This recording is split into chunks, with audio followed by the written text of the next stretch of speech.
Okay, so let me pass it over to you. Let's talk about what these things are all about. All right, so what you generally find on your sanctioned competition blades is, start off, they all have to have a 10-inch blade. That's going to be not measured your cutting edge, but actually from the front of the handle all the way to your tip. So you'll notice that almost all traditional competition cutting blades are going to be that sheep's foot style design. That's because that'll allow you to get the most strength all the way up to your tip and still allow you the most cutting room on your edge itself. Oh, yes. What do you call that there? Sheep's foot. Sheep's foot. Oh, sheep's Like foot. a, whereas your Warncliffe is going to come out more. You're not allowed to have any flares or bulges forward on your design. So it all has to be one uniform design from your handle all the way forward. And you can't have any recurves like your bolos or some of the other more traditional Filipino designs. It needs to be one straight edge, or it can have a belly coming up. Well, with the belly, what's going to happen is you're going to actually lose a lot of your cutting area, and you're going to lose your power stroke whenever you go to actually chop. You are allowed to, like on this one, we have a taker tank, so we can get that full weight forward as much as we can, and that's perfectly fine. This is a production model. This is one of the 2 production models that you'll find a taper tank on. The other one's the Browning knife, and it retails for around $100, about $4.7 in the US. So it's actually a really phenomenal file. And clarification, we can order such items for you? Yeah, I can process it for you, or you can go to eBay and buy it for like $4 or $6, or on Amazon they retail for like $4.9. Honestly, guys, Best Buy and fixed weight market. All competition cutters have to have a good strong lanyard on them. Most of your competition cutters are going to have the whole forward of your grip. So this is actually designed by Osborne. So it's called the Osborne Safety Lanyard. Same guy who designed this blade itself, and a big competition cutter as well. What you're going to do is actually wrap your hand around it and let it fall in the bed, so that no matter what, if you do lose your grip, it's not going to come at you, and it's not going to go to spectator. Whereas if we have the more traditional style, where it hangs like this, whenever it does start swinging around, it's going to get into your body, into your arms, into your hands. So this is a production model. You'll notice the most sheaths for the competition cutters are going to leave a nice big wide open, so that you don't have to get into your edge whenever you're resheathing or unsheathing. It means that they don't actually hold your blades really. It's just protection to get to the start line and start to chop. But that is a nice little feature to have. If you do start looking at pound cutters, try to make sure you either have one made for you or buy one that already has a sheath. So they probably put in a rod there when they form the kydex. Yes, sir. Then we have a very, very similar design, but this is going to have more of an angle to the blade itself as your handle, so that whenever you do actually go to chop, your hand is going to be above your blade. That way you can't get into your body whenever you go to actually strike hard. This one does have the lanyard hole at the back, which is why I'm not competing with it today, because if I do lose grip of it, it's not going to go anywhere on it. This one will go. It'll eat you up. If you notice though, this one they went ahead and put the paddocks all the way down to the edge. So if you look inside the sheet, you will actually see small shavings. So of course it is going to be damaging your edge. It's all personal preference. There's a lot of makers out there. Most of the traditional comp cutters though are going to run you in the neighborhood of about $500 for the Benchmade, and then $900 to $3,000 to have a custom one made for you. And then how much are each of these blades? This one right here runs around 600, 650, so you're looking at like 28, 30,000 pesos. But for a custom knife, that's really not a bad price. I mean, if you compare them to like Lucy's, where you're getting a production knife and then you're still spending an extra 10,000 pesos. You could get into these Benchmades before for around 14,000 pesos, but these have been out of production for about 4 years now, so the prices have been driven up as a collective one. And one of the nice things about this one over that other one is this is actually made with a rubber handle, the same mats that put underneath horses. So it gives you a nice shock absorption whenever you do it with a 2x4. But if you look around, like you're saying, the Browning is going to have a more traditional style tip to it. But that one's going to run you right around 4.7 or so, 4.9, before shipping, of course, before customs. But it's a phenomenal deal with great edge and great seal behind it. And then you have a page on Facebook, Yeah, you can hit us up, Derek's Classic Plate Exchange on Facebook. Not always the quickest to respond, just because we do so much traveling, like coming to the two cutting events this month. And then also we do a lot of activity in St. Louis, so we're always constantly moving around. So if we're a little slow, please bear with us. Can you give us a few tips on safety?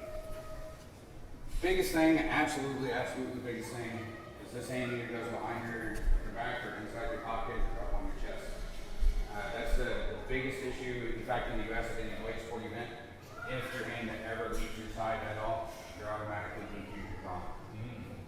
Because it's so easy to put your hand out here for a little bit of extra swing when you're cutting those ropes and have that blade go ahead and chase your arm right around. So that's official rules. Yeah. Okay. So guys, we should start Here, behind your back, in your pocket. A lot of people like to cut in their pocket.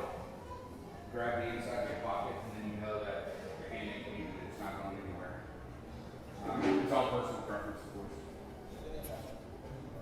That's the biggest issue, is watch your other hand. And of course, make sure nobody's running around there if you're still clean. And overall, you're pretty good. Good lanyard is a big safety issue.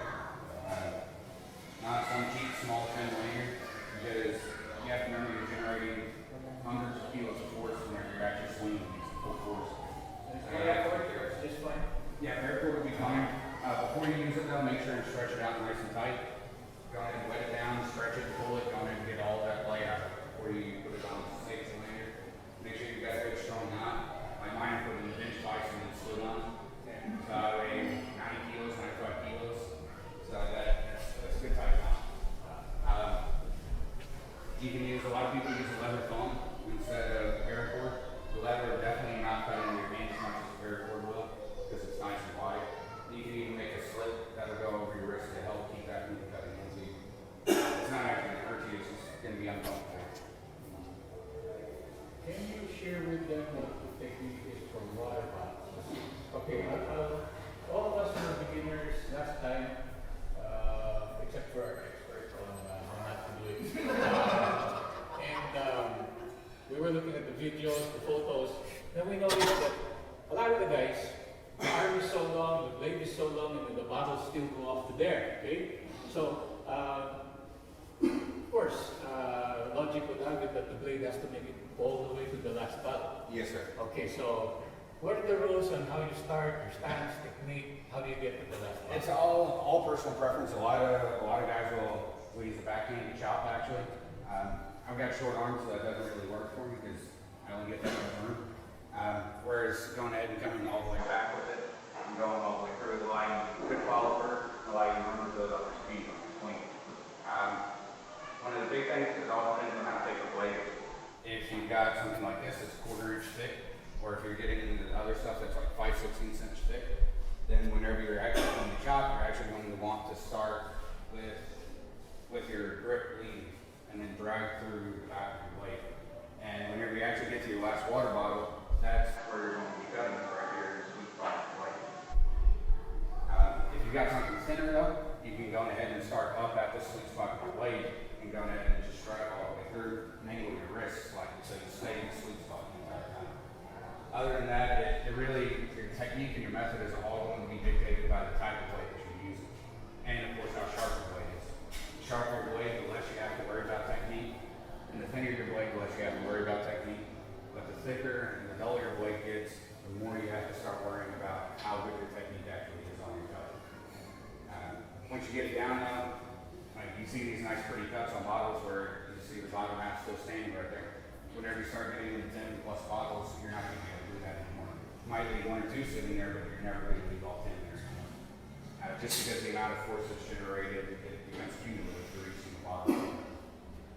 So don't get dismayed if you got it, but it still shoots way over there. It's fine. We noticed that sometimes they come in really hard, but then, before the blade would get to the end of the bottle, they'd be bouncing away. And some of them would actually be up in the air. Yeah, that's because it's just like using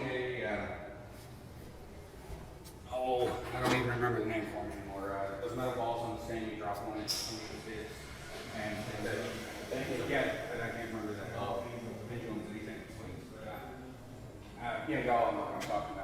So what's actually happening is whenever you strike that first one, if you don't get a good clean strike, it's going to start generating force all the way down the line. And the further you're hitting, the faster that force is going to be transferring down the line. Now, if you say like, Technically, you're slicing lower your wrist, Yeah, so if you just give it all you got and pretend you're playing baseball, you'll bounce the ball. absolutely. So you got, what do you That's what I'm saying. start the bat? It's all dependent on the type of blade that you have. If you have a nice thick blade, then you're going to want to start with your wrist going in and curve back. You want your handle to be the first area that's actually hitting. So that whenever you follow through, you're actually dragging the rest of your blade through. And it's going to be doing the type So of you're work. letting the edge work. You're letting it be a tool. You're not the tool, it's the tool.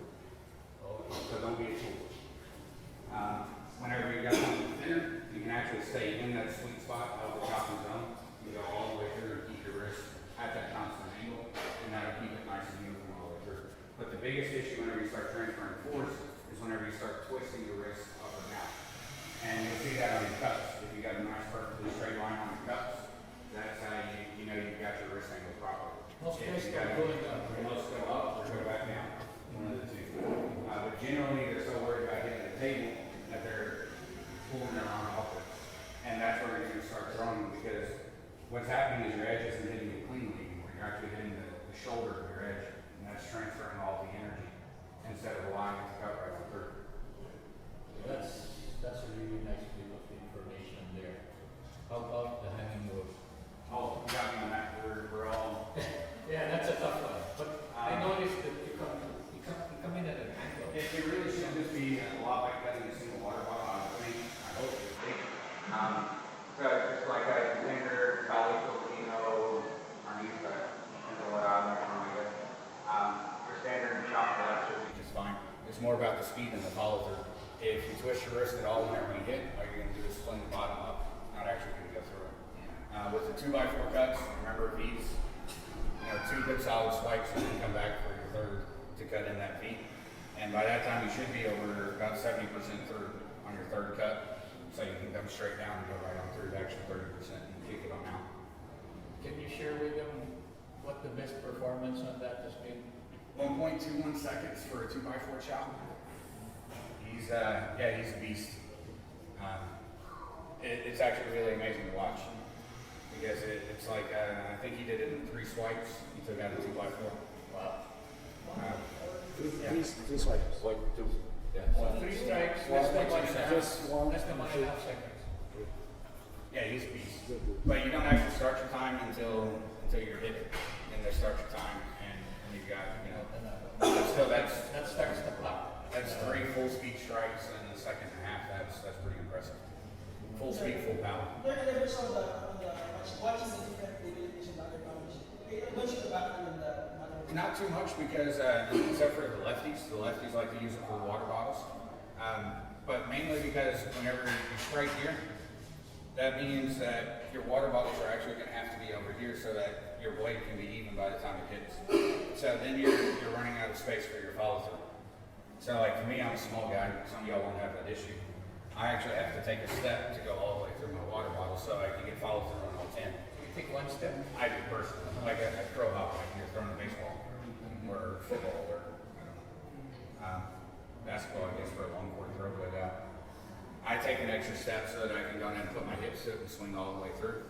Because the power comes from the hip, right? Yes, sir. All of your power is actually coming from your foot. But with the water bottles, it's more about generating that speed. Of course, if you have a lighter weight blade, it's a lot easier to generate that speed. If you have a heavier blade, a hell of a lot harder to generate that speed. So you really have to work on the technique and performance on it. Are there any more questions about techniques or some of the stages? I think we've discussed the most important one. They want to get the secrets on. So guys, let's give Derek a big hand. Thank you.